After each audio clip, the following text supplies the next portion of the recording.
제가 즐겨보는 TV 방송 중에 한문철의 블랙박스 리뷰, 즉 한불이라는 프로그램이 있는데 아마 여러분들도 많이 아실 것입니다.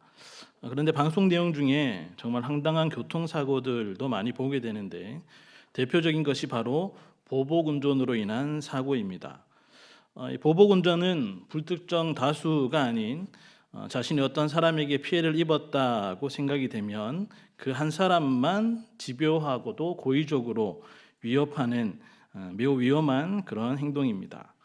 운전을 해보신 분들은 아시겠지만 운전하다 보면 어쩔 수 없이 끼어들기를 해야 될 때도 있고 실수로 차선을 어길 때도 있는데 그럴 때면 비상 깜빡이 이렇게 최소한 3번 정도 켜고 서로 양보하고 이렇게 이해하고 넘어가면 될 것입니다. 자, 그런데 어떤 사람들은 그러한 일이 있을 때 크락션을 크고도 길게 울리는 것은 예사이고 옆에 붙어서는 창문을 열고 욕을 한다든지 또 갑자기 앞에 끼어들어서 위협을 한다든지 심지어 앞을 가로막고 서서 못 가게 하는 등 보복운전을 하는 경우가 있고 그러다가 사고로 이어지는 경우도 상당히 많습니다. 그런데 이러한 보복은 운전하는 것에만 국한되지 않고 사람들의 삶의 영역 구석구석에서 일어나고 있다고 해도 과언이 아닙니다. 특히 제가 세상에 들어온 이후 과거는 물론 현재에 이르기까지 보복은 너무나도 쉽게 접할 수 있는 일상적인 것이 되었습니다. 이는 영화나 드라마에서 사랑만큼이나 빠지지 않는 소재가 바로 복수, 보복인 것에서 우리는 잘 알 수 있습니다. 자, 이렇게 보복은 또 하나의 세계관을 이루면서 인류 역사와 문화 속에 늘 있었고 또 더욱 확장되어 해결하기 어려운 문제가 되었습니다. 때문에 구약 시대에도 하나님께서는 율법 조항으로 삼아서 개인적인 보복을 막고 형평성의 원리를 지켜가게 하셨습니다. 그리고 예수님께서도 오늘 본문에 보복에 대한 보다 확장되고 구체적인 의미를 알려주고 계십니다. 특히 산상수훈을 통해 천국 백성 된 신자요 제자의 삶이 세상 사람들과는 어떻게 달라야 하는지를 말씀하시면서 보복에 대한 것 또한 언급하고 있다는 것은 그만큼 보복이 사람들의 삶에 깊숙이 뿌리내려 악영향을 미치고 있음을 단적으로 보여주는 것이라 하겠습니다. 그렇다면 천국 백성 된 신자들이 주님의 제자로서 보복의 세계관이 판을 치고 있는 이 세상을 살아갈 때에 반드시 명심해야 할 것은 무엇인지 오늘 본문 말씀을 통해 은혜를 나누기를 원합니다. 첫째로 보복의 세계관은 보상받는 것이 당연하다고 여기는 것에서부터 시작이 됩니다. 우리 본문 38절과 39절 상반절, 즉 악한 자를 대적하지 말라까지 우리 다 같이 합독하겠습니다. 시작. 또 눈은 눈으로 이는 이로 갚으라 하였다는 것을 너희가 들었으나 나는 너희에게 이르노니 악한 자를 대적하지 말라. 아멘. 예수님께서는 보복의 문제를 언급함에 있어서 눈은 눈으로 이는 이로 갚으라는 구약의 율법을 자연스럽게 말할 수밖에 없으셨습니다. 왜냐하면 이 문구는 당한 대로 갚아준다는 보복, 복수의 표어가 되어서 오늘날도 모르는 사람이 없을 정도이고 예수님 당시에도 개인적인 보복, 복수의 법칙으로 악용되고 있었기 때문입니다. 그러나 구약시대에 눈은 눈으로 이는 이로 갚으라고 주어진 율법은 개인 간에 일어난 피해와 보상의 문제에 있어서 서로 간의 의견 충돌로 싸움이 나서 피해를 입는 사람이 없도록 그것을 방지하기 위해서 주어진 것입니다. 즉 사람들 간의 악을 제거하고 정의를 세우기 위해 재판관들에게 공정한 판결을 할 수 있는 기준으로 주어졌던 것입니다. 다시 말해 피해를 입은 것과 같이 똑같은 방식 그대로 갚아야 한다는 것이 아니라 피해를 입은 것보다 과도한 것을 요구하지 못하도록 피해 보상 규정의 한도를 정해놓은 것이라 할 수 있습니다. 그런데 유대인들은 이 율법을 잘못 이해하여 누군가가 자기에게 피해를 주면 가만히 있지 말고 반드시 같은 행동으로 보복할 수 있는 근거로 삼았던 것입니다. 즉 개인 간의 보복을 막기 위해 주어진 율법을 오용하고 악용하여서 보복을 정당화했던 것입니다. 그런데 예수님은 이 보복과 관련해서 악한 자를 대적하지 말라고 말씀하십니다. 여기서 말하는 악한 자는 사단과 마귀를 뜻하는 것이 아니라 특정한 사람을 의미합니다. 구체적으로는 뒤에 나올 예시에서 합당한 이유 없이 뺨을 때리거나 속옷을 빼앗거나 억지로 오리를 가게 하는 사람, 즉 부당하게 나에게 피해를 끼치는 사람을 말합니다. 그리고 그런 자들을 대적하지 말라는 것은 그들을 아예 무시하라는 것이 아니라 보복의 법칙을 적용해서 상대하지 말라는 것, 즉 쉽게 말해 보복하지 말고 보복의 세계관을 벗어나라는 것입니다. 여기서 우리는 먼저 이 보복의 세계관이 작동하게 되는 원인, 사람들이 왜 보복의 세계관에 빠지게 되는지를 한번 살펴봐야 합니다. 사람이 에덴 동산에서 부족함 없이 살았을 때와는 다르게 죄를 지은 후에는 에덴 동산을 떠나 땀을 흘려 일을 해야 먹고 사는 그런 인생이 되었습니다. 즉 인간의 생사복은 하나님께 달려 있음에도 자신이 노력하고 수고한 것에 대한 결과들이 주어져야지 삶뿐 아니라 생명도 유지할 수 있다고 여기게 된 것입니다. 그러면서 자신이 수고한 일에는 그에 합당한 당연한 결과들이 따라와야 한다는 생각이 지배를 하면서 자신에게 어떠한 피해가 있을 때에는 그에 합당한 보상도 당연히 있어야 한다는 생각에 빠져들게 된 것입니다. 그런데 어떻게 생각하면 이 말이 틀린 말은 아니지 않습니까? 내가 노력한 만큼 얻고 손해본 만큼 보상을 받는 것은 너무나도 당연하고 합당한 것 같습니다. 또한 이것이 결코 틀린 말도 아니고 정당하게 요구할 것은 요구도 해야 합니다. 그런데 문제는 이 악한 세상에서는 내가 수고한 만큼 그에 따른 결과들이 주어지지 않을 때도 있고 부당하게 피해를 주는 악한 자들이 이 세상에는 너무 많으며 그들에게 요구를 한다 해도 원하는 만큼 받지 못하는 일도 너무 많다는 것입니다. 그러다 보니 자연스럽게 눈에는 눈, 이에는 이라는 보복의 법칙을 적용하여서 어떻게 해서라도 보상을 받아내려고 길을 쓰며 살게 된다는 것입니다. 내가 이만큼 노력했으니 이만큼 결과를 얻는 것은 당연하고 이만큼 빼앗겼으니 이만큼 반드시 보상받는 것도 당연한 필연적인 결과이니 그것을 얻기 위해서 올인을 하는 것입니다. 그렇게 당연하고도 필연적인 결과와 보상을 위해서는 보복하는 것도 당연하게 여기게 되고 그렇게 보복의 세계관으로 들어가는 문을 열게 되는 것입니다. 이러한 인간의 필연성과 보복에 대해서 어떤 신학자는 금식이나 주일로 이렇게 비유를 합니다. 금식은 먹어야 산다는 필연성으로부터 단절되는 것이고 주일은 일해야 산다는 필연성으로부터 단절되는 것인데 바로 그때야 인간은 그 자신의 순수한 자유, 즉 하나님이 주신 자유를 되찾게 된다는 것입니다. 즉 인생에 제일 필요한 것, 먹고 사는 것, 일해야 하는 것, 이것이 인간의 필연성이라는 것입니다. 그런데 우리가 금식을 왜 하는 것입니까? 간절함의 표현이기도 하지만 금식을 하는 것은 먹는 것이 전부가 아니다. 먹지 않아도 주님이 계시기에 내 인생은 걱정이 없다. 주님이 내 인생을 책임져 주실 것이라는 믿음의 고백이지 않습니까? 우리가 왜 주일에 6일간 열심히 하던 일을 쉬고 공부를 하지 않는 것입니까? 주일에 일하면 당연히 매출이 나기 마련이고 알바를 해도 주일 시급이 더 높고 공부를 해도 학원 가서 더 많이 배우게 되는데 왜 주일에 그것들을 하지 않는 것입니까? 그것은 일이 전부가 아니기 때문입니다. 공부하는 것이 전부가 아니기 때문입니다. 주일에 일을 하지 않고 공부를 하지 않아도 온마음 다하여서 경배를 받으시기에 합당하신 주님께서 내 인생을 책임져 주실 것이야. 주일에 더욱 친밀함의 교제를 기뻐하시는 그 주님께서 내 인생을 열어주실 것이야 라는 믿음의 고백이지 않습니까? 이것이 인간의 필연성에서 벗어나는 하나님이 주신 참 자유가 아니겠습니까? 보복도 마찬가지라는 것입니다. 우리는 간혹 일을 할 때 충분한 시급을 받고 있지 못하다고 생각할 때도 있습니다. 2년, 3년 공부를 했는데 어떤 결과가 나타나지 않아서 내 미래가 앞으로 어두워질 거야, 어려워질 것이라고 생각하기도 합니다.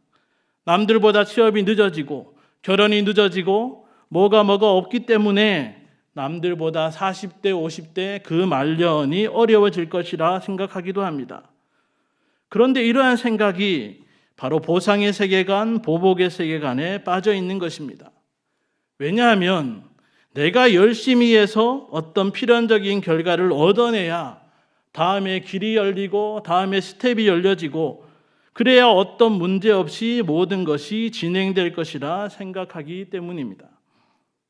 그러나 보복의 세계관에서 벗어나는 것은 금식을 하듯 주일에 일을 안 하듯 바로 내가 수고와 노력으로 반드시 어떤 결과를 만들어낼 수 있다는 그 필연성을 벗어나는 것입니다. 즉 예상했던 결과가 나오지 않는다고 해서 그것을 보상받으려고 얻어내려고 더 이상 매달리지 않습니다. 생각했던 상황이 펼쳐지지 않는다고 해서 절망으로 자포자기하거나 상황을 바꾸려고 집착하지 않습니다. 오히려 우리 삶의 주인 되신 하나님께 모든 것을 맡기며 어떠한 결과에도 어떠한 상황에도 하늘 아버지께서 항상 좋은 것을 채워주심을 확신하며 믿음으로 계속 나아가는 것입니다. 반대로 하나님을 떠난 모든 사람들은 자신의 노력과 수고로 얻게 되는 필연적인 것에 얽매이게 되고 결국 그것이 하나님이 됩니다. 그래서 필연적인 결과, 보상을 받기 위해서 인생을 다하거리며 그것을 목적하며 살게 되고 결국 보복의 세계관에 빠져 살게 되며 그 삶은 고통과 괴로움의 연속일 수밖에 없는 것입니다. 악한 자를 대적하지 않으므로 인간의 수고와 노력으로 만들어낸 필연적인 삶에 얽매여서 보복의 세계관으로 점철된 삶을 살지 아니하고 삶의 주관자 되시는 하나님 안에서 늘 만족하는 천국 백성의 삶을 살아가는 성도님들 되시기를 간절히 바랍니다. 둘째로 보복의 세계관에 맞서는 자세는 일방적으로 참는 것이 아니라 의를 추구하는 것입니다. 우리 본문 39절 하반절 누구든지부터 다 같이 읽겠습니다. 시작. 누구든지 내 오른편 뺨을 치거든 왼편도 돌려대며. 아멘. 예수님께서는 계속해서 악한 자를 대적하지 않으면서 보복의 세계관을 맞서는 자세를 너무나도 유명한 문구로 알려주고 있습니다. 즉 누구든지 내 오른편 뺨을 치거든 왼편도 돌려대며 라는 것입니다. 사실 이 문구에 대해서 해석상의 오해들이 있는데 오른편 뺨을 찐다는 것을 오른손의 손등으로 밀어서 치는 것으로 생각하여 아주 심한 조롱과 모욕의 의미가 담겼고 그럼에도 불구하고 왼편까지도 돌려댄다는 것은 정말이지 큰 인내와 사랑을 나타낸다고 말합니다. 그러나 헬라어 원문에 보면 사실 왼편이 아니라 다른 편으로 되어 있는 것 등 또 병행 구절인 누가복음을 살펴 비교해 보아서도 이 구절은 오른편 손등으로 오른편 뺨을 쳤다는 것은 불분명하다고 할 수 있습니다. 어쨌든 아무 이유 없이 뺨을 맞는다는 것은 억울함을 넘어서 굉장히 수치스럽고 모욕적인 일임은 분명하고 그럼에도 예수님은 다른 편까지 돌려대라고 하신 것입니다. 이러한 얘기를 들으면 신자들은 일단 한숨부터 냈습니다. 결국 신자는 무조건 참아야 하는 그런 약해 빠진 사람처럼 살라는 거 아닙니까? 라고 생각하는 것입니다. 그러나 예수님께서 제시하는 이 방식은 사실 싸움의 축을 바꾸고 계신 것입니다. 즉 피해자가 일방적으로 당하는 것이 아니라 피해자가 도리어 주도권을 가지고 비폭력적이면서도 매우 효과적인 방식을 선택한 것입니다. 왜냐하면 오른편 뺨을 맞았음에도 불구하고 왼편 뺨까지 내밀게 되면 이제 고민과 혼란에 빠지게 되는 것은 그런 모욕적인 행동을 한 사람이며 이제 그 사람이 선택을 해야 합니다. 즉 왼편 뺨도 그렇게 쳐야 하는가? 그렇게 하면 너무 지나친 것은 아닌가? 아니 이미 내가 너무 지나친 행동을 한 것은 아닌가라며 생각을 하게 만드는 것입니다. 이러한 방법은 뒤이어 나오는 예시들도 동일한 원리가 적용되고 있습니다.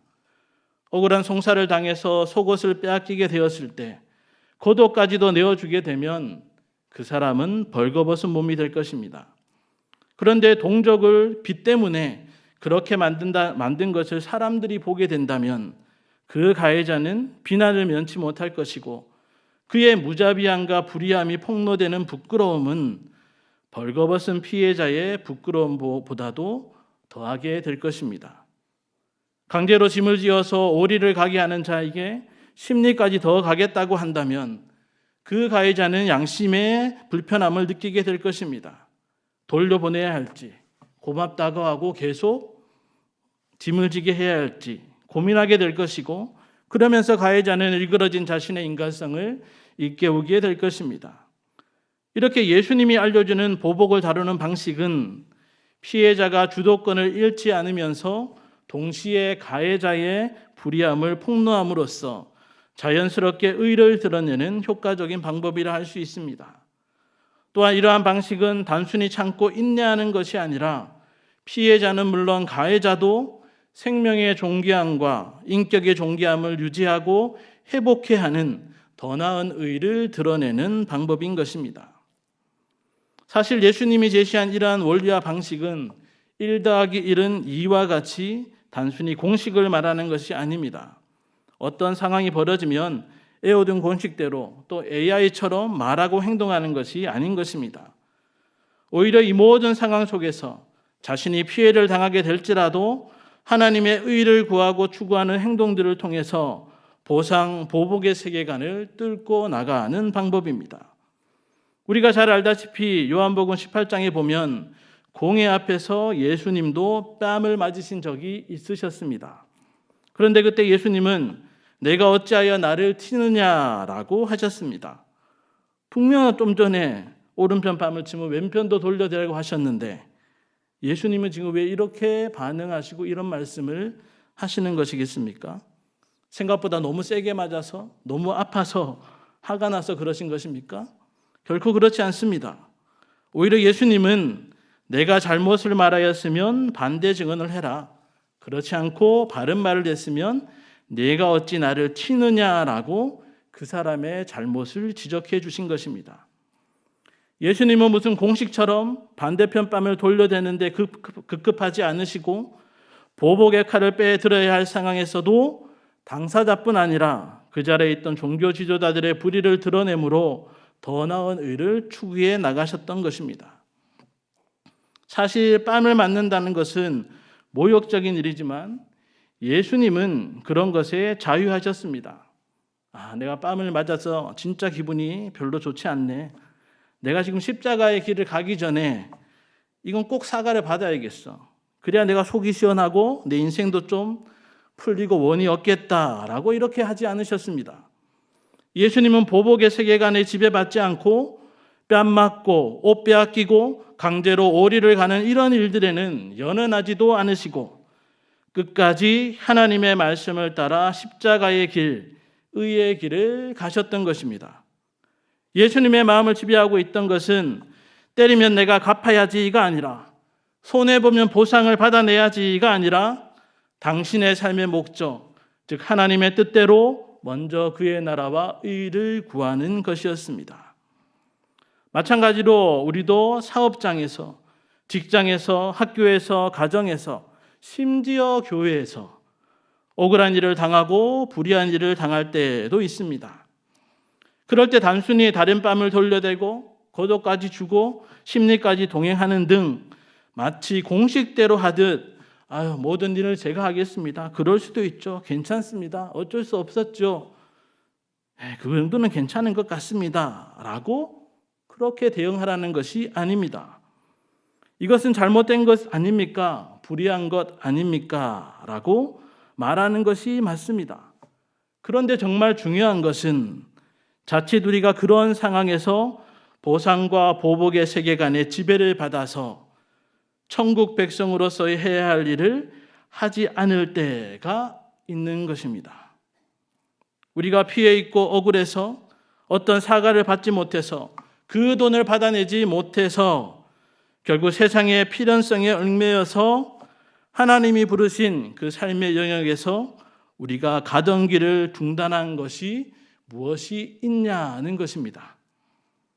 하나님이 직장에서 이렇게 살기를 원하셨는데, 가정에서 이 모습대로 살아가기 원하셨는데, 혼자 있을 때라도 그 모습 그대로 살아가기를 원하셨는데, 우리가 상처받은 것 때문에, 억울한 것 때문에 주님의 제자로서 우리가 가던 길을 멈춘 것, 우리가 해야 할 일 안 한 것은 무엇이 있냐는 것입니다.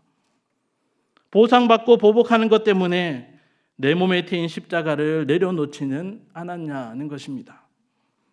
어떤 상황에서든지 천국 백성이요 제자로서 주님이 부르시고 맡겨준 그 일, 그것을 우리는 절대로 멈춰서는 안 되는 것입니다. 예수님은 너 자꾸 보상받으려고 하지 마, 보복받으려고 하지 마, 더 큰 세계관이 있어. 그것은 바로 하나님 나라와 의를 구하는 것이야 라고 계속해서 말씀하고 있음을 명심하심으로 어떤 억울한 상황에도 보복의 세계관을 뚫고 나아가서 천국 백성으로의 더 나은 의를 추구하는 삶을 살아가는 성도님들 되시기를 간절히 바랍니다. 셋째로 보복의 세계관을 넘어서는 구체적인 실천 방법은 내 것을 내어주는 것입니다. 우리 본문 40절에서 42절의 말씀을 다 같이 합독하겠습니다. 시작. 또 너를 고발하여 속옷을 가지고자 하는 자에게 겉옷까지도 가지게 하며 또 누구든지 너로 오리를 가게 하거든 그 사람과 심리를 동행하고 내게 구하는 자에게 주며 내게 꾸고자 하는 자에게 거절하지 말며. 아멘. 이제 예수님께서는 보복의 세계관이 실제적이고 구체적으로 미치는 영역을 소개하고 있는데 바로 우리의 재화나 용역, 즉 돈과 이를 다루는 경제적인 부분입니다. 먼저 예수님은 너를 고발하여 속옷을 가지고자 하는 자에게 겉옷까지도 가지게 하며 라고 말씀하십니다. 앞서 잠시 언급했지만 고발하여서, 즉 송사를 걸어서 무자비하게 속옷까지 가지고자 하는 악한 자들이 어느 시대나 있게 마련입니다.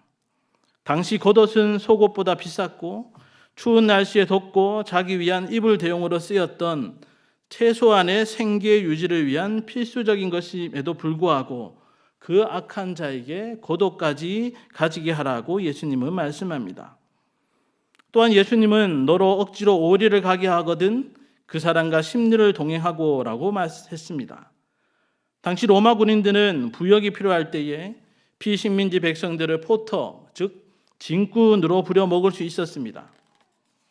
그렇게 강제로 짐을 지어서 오리, 즉 이리까지 끌고 가고자 할 때에 그 사람과 심리, 즉 4km까지 함께 동행하라는 것입니다.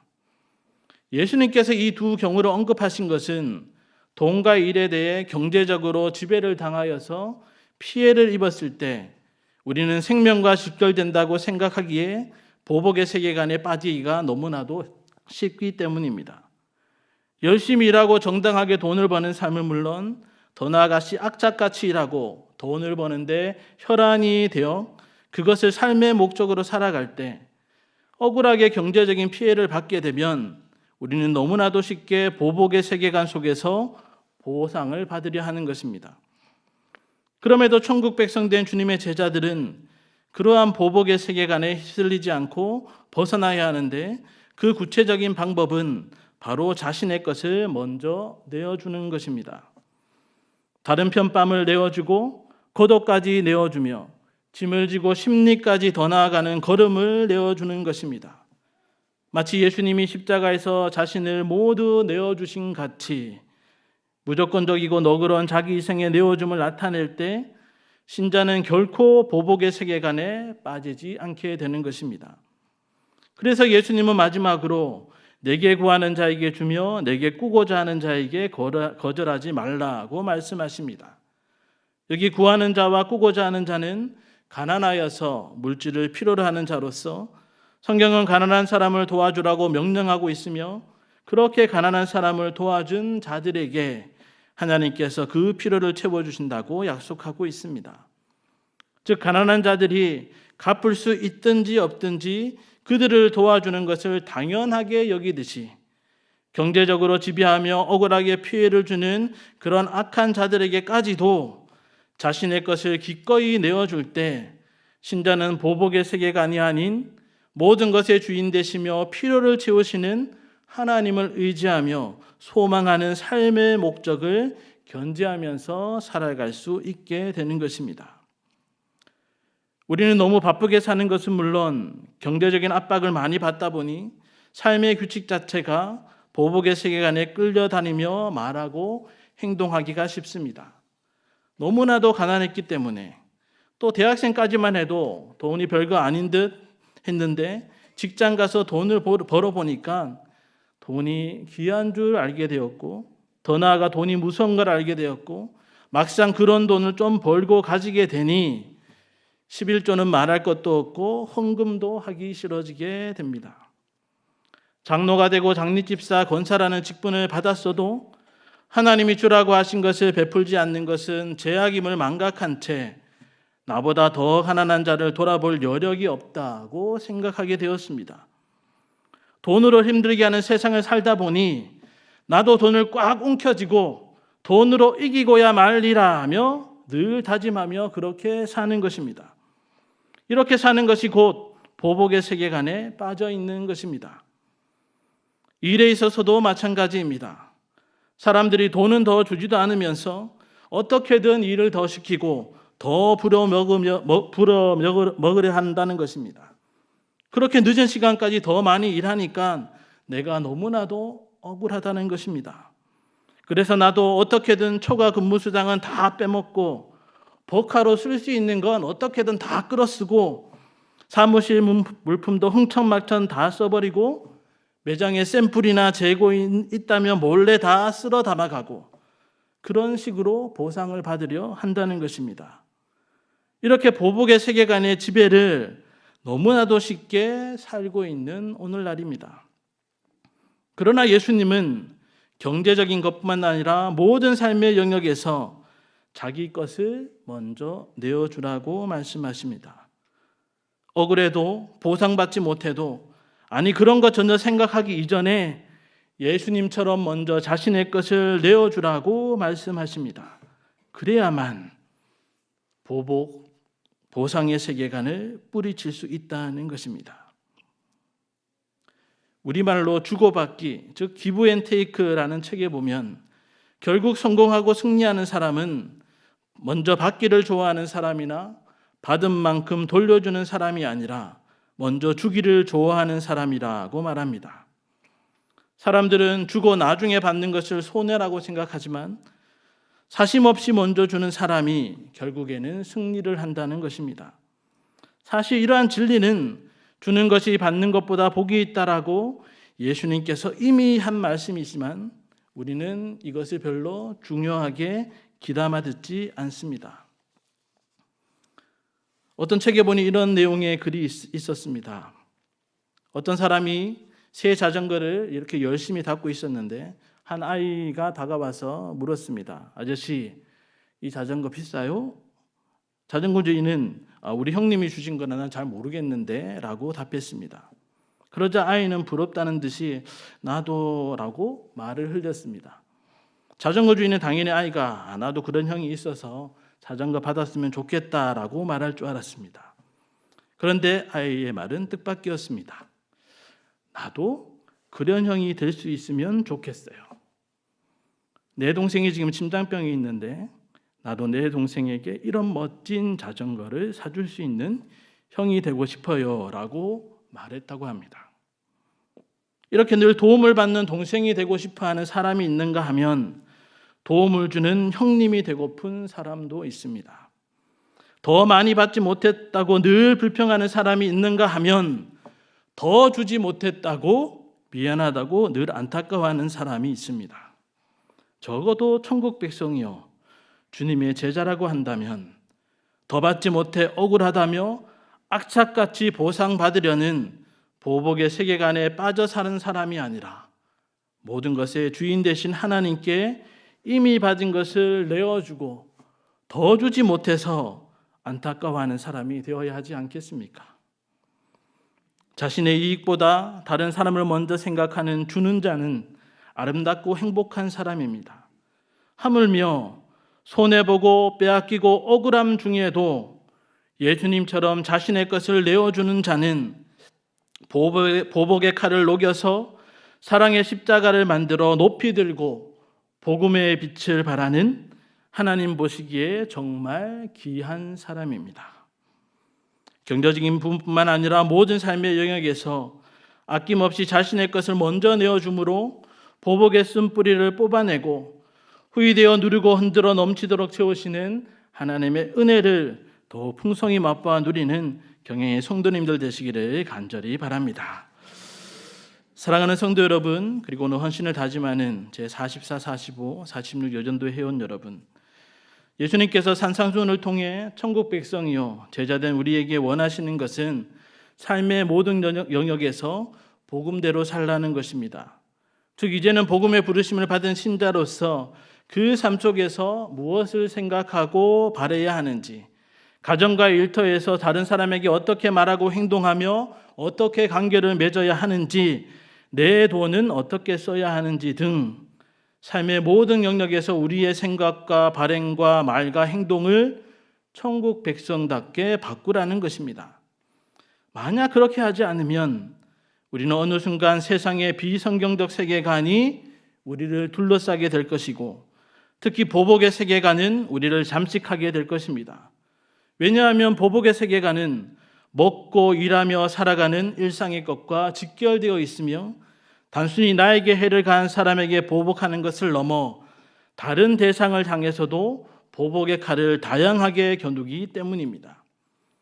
예를 들어서 부모가 가라는 대학 학과에 억지로 갔다가 적성에 맞지 않아서 결국 중퇴하고는 부모에게 원망하며 반항하고 가출하고 그렇게 막 살게 되는 경우라든지, 이전에 사귀던 이성에 대한 보상으로 현재 사귀는 사람에게 이런저런 것을 강압적으로 요구하며 집착을 한다든지, 수능 시험을 마치고 찬양 집회에 오진 않고 지금까지 힘들게 공부했으니 그 보상으로 술도 마시고 클럽도 가고 그런 범죄까지 저지르기도 하는 것, 이런 경우들도 사실은 보복의 세계관의 영향을 이미 받아서 망하는 길로 가고 있는 것이라 할 수 있습니다.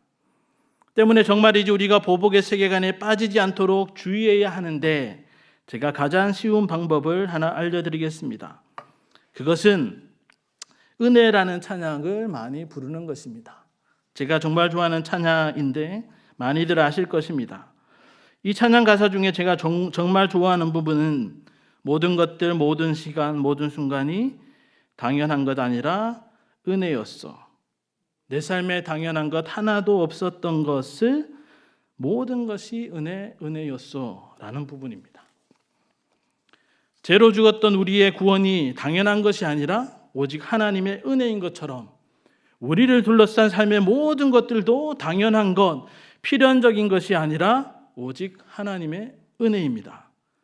그런데 만약 우리가 누리고 있는 것들이 우리의 열심과 수고와 노력으로 얻게 된 것이요, 그렇게 누리는 것이 당연한 것이라고 생각한다면 이미 우리는 보복의 세계로 들어간 것입니다. 그 보복의 세계 속에서는 모든 것의 주인이요 모든 것을 더하시는 하나님의 은혜를 망각하며 먼저 그 나라와 의를 구하기보다 내 것을 조금이라도 내어주기보다 더 땀 흘려 더 많은 것을 얻으려고 칼을 갈게 될 것입니다. 결국 그 칼은 조금이라도 내 것을 빼앗고 피해를 주는 대상을 향해 겨누는 보복의 칼이 될 것이지만, 사실은 우리 자신을 날마다 욕심과 허무와 절망으로 이끌어 죽이는 멸망의 칼이 될 것입니다. 그러나 우리가 모든 것이 당연한 것이 아니라 오직 하나님의 은혜인 것을 알고 날마다 고백한다면 보복의 세계관으로 둘러싸인 이 세상 속에서 우리는 하나님의 의를 드러내며 하나님께 받은 것을 감사하며 먼저 내어줌으로 복음의 향기를 드날리는 천국 백성이요 제자로서의 삶을 기쁨으로 만끽하게 될 것입니다. 이러한 은혜를 충만히 누리심으로 보복의 세계에서 늘 승리하는 복음의 용사요 경영의 성도님들 되시기를 주님의 이름으로 간절히 축원합니다.